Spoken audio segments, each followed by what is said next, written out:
At a press conference after a recent match, tennis star Coco Gauff, who's trying to win the Australian Open, a big tournament going on right now, down under, she was asked a completely moronic question by an obvious moron, which prompted a response which is even more moronic and just a symptom of a larger sickness that is going on in a certain community in America. Hi, Coco. Congrats. This is a bit of a heavier question to start, but you're usually pretty outspoken about political issues, and I'm curious how you feel about the state of the U.S. 1 year into the second Trump administration.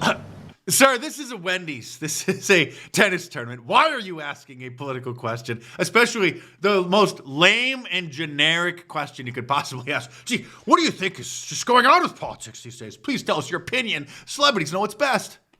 I mean, I think I've already stated my opinions in the past on how I feel about it. And yeah, I mean, I've hoped forward that we can have a lot more peace in our country. And yeah, that would happen if the liberals and the communists would actually not interfere with ICE's massive deportation operations.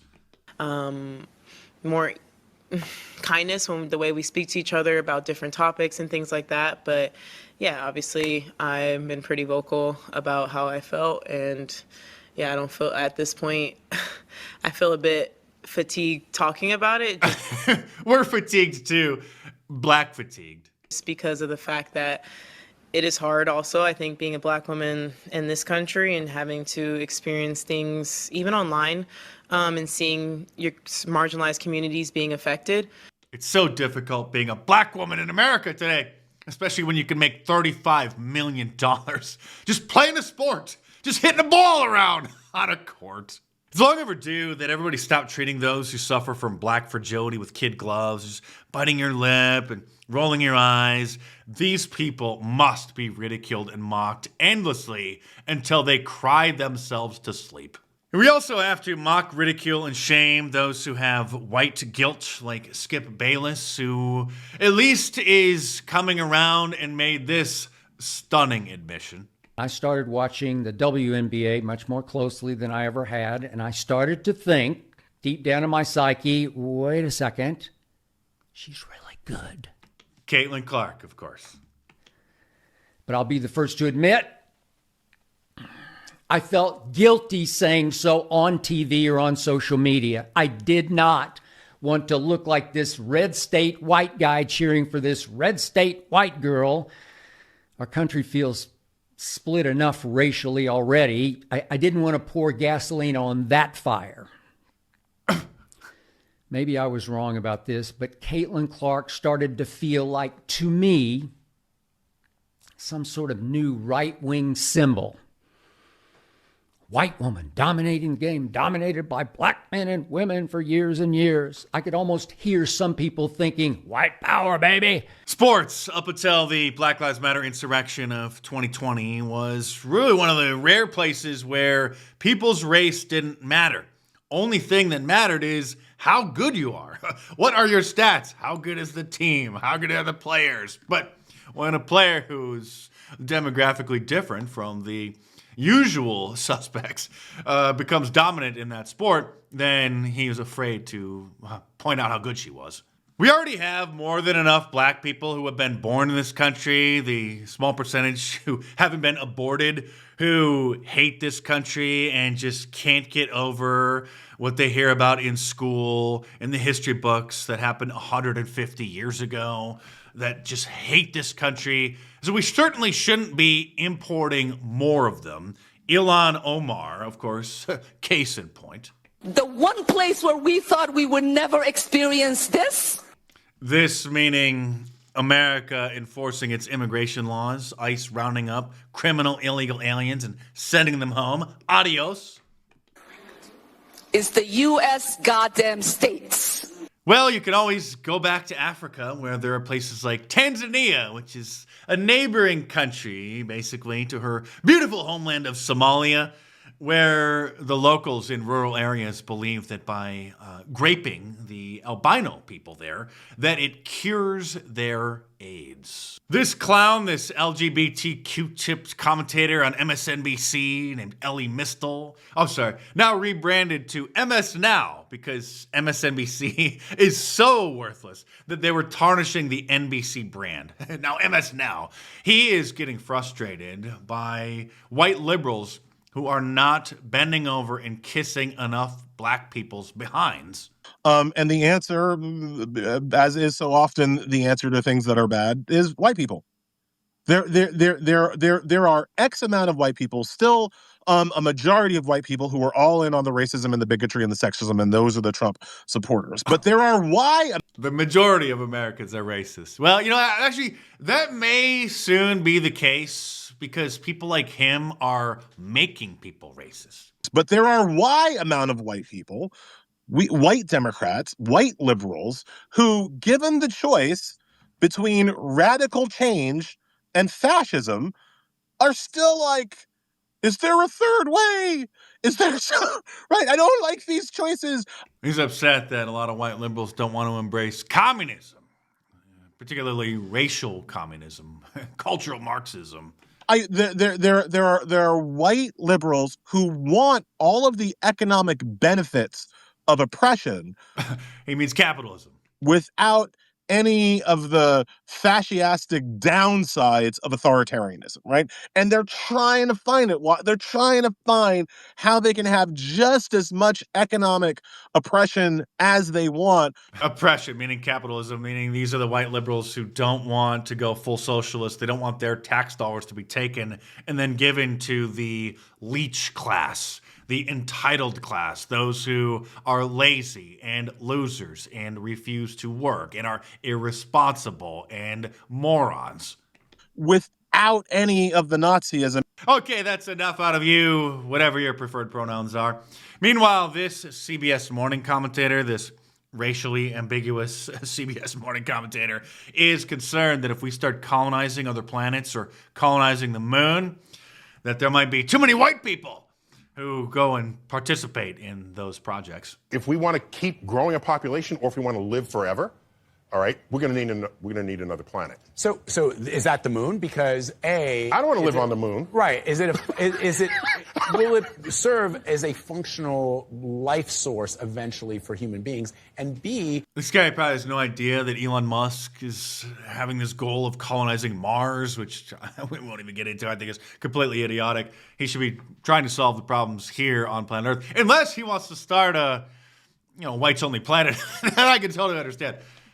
We know how the age of colonialism worked on this planet. Should we be trying to colonize and saying that there's a keep-out zone that not other countries can participate in having? Well, the real problem with the colonization history in Western civilization is that there were people already there. Right? There are no moon beings that were displaced. As far as we know. As far as we know. And I love how they always frame colonization from the Europeans as this terrible thing, when in reality they civilized these primitive societies. Or, well, I mean, at least they tried. They did their best. Obviously, some of them and their offspring are still having quite a difficult time catching up. But of course, they're trying to prevent white people from enjoying a nice, homogenous neighborhood, community, country. We all know what's going on, and most people in conservative Inc. are still afraid to talk about it. They're, dipping their toe in the pool a little bit, talking about the systemic anti-white racism. Still won't call it anti-whiteism, but thankfully Tucker's still out there trying to set the frame and make it safe for other people to talk about things like this. New York City in 1950 was 90% white. 71 million New Yorkers out of 7.9 million were white. Chicago in 1950 was 86% white. Philadelphia, over 80%. Los Angeles, 94% white. 94% white. That's almost an ethno-state, actually, at that point. Detroit, Michigan, home of Ford, GM, and Chrysler, 84% white. Those were the days. Baltimore, steel and shipping capital of the Mid-Atlantic, 76% white. That was 1950. You know people who were alive in 1950. Maybe you were. Here are the numbers today. Baltimore, 27% white. Detroit, about 10% white, down from 84. Los Angeles, again, 94%, about 37% white now. LA is the second biggest Mexican city in the world, second to Mexico City. Seriously, the second largest concentration of Mexicans is in an American city. Philadelphia, 36%. Chicago, less than 30%. And New York City, again, the biggest city in the country, is now around 30% white. So we are minorities in probably every major city now in America. And let's just say that didn't happen by accident. And Elon Musk has been getting extremely bold, based, as the kids say, about demographic replacement of white people, replying to this clip of Tucker Carlson saying whites are a rapidly dying minority. Now, obviously, many non-whites say such thing with celebration and glee, but if you say it with caution and urge that to reverse, then, of course, you are called a white supremacist. Which is why Amazon.com, the world's largest bookstore, has banned various books raising awareness about these kinds of issues. Jared Taylor's White Identity, Racial Consciousness in the 21st Century was banned, I think, in 2019. And of course, zero Conservative Inc. personalities, podcasters have dared to mention that. And some of them may not even know, which then also speaks to their ignorance. But these are the top conservatives. These are the leaders of the conservative movement fighting against censorship. And it's been 7 years now. And they have still either not caught up to speed, aren't aware, or are still just too cowardly to mention that Amazon has banned various books that have been deemed just too pro-white. Not violent, not hateful, just too pro-white.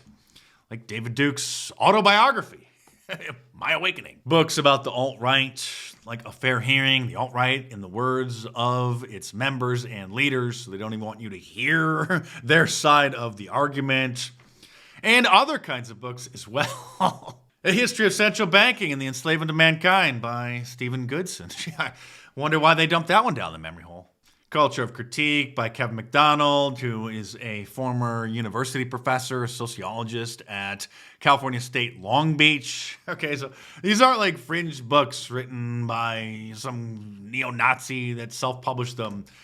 A college professor wrote a book about the evolutionary analysis of Jewish involvement in 20th century intellectual and political movements, and it's banned. If you've been reading my books like The War on Conservatives, then you know this. Available in paperback and hardcover from Amazon.com. And if not, then you might be starting to notice that underneath the normie cover, there is some real quality and taboo information. Or if you just want to support my channel by buying me a coffee, then click the link in the description below. It's a great service for you to tip your favorite content creator by figuratively buying them a coffee. And it's way better than a super chat or a super thanks because YouTube takes 30% straight off the top. So click the link in the description below, head on over there and check it out.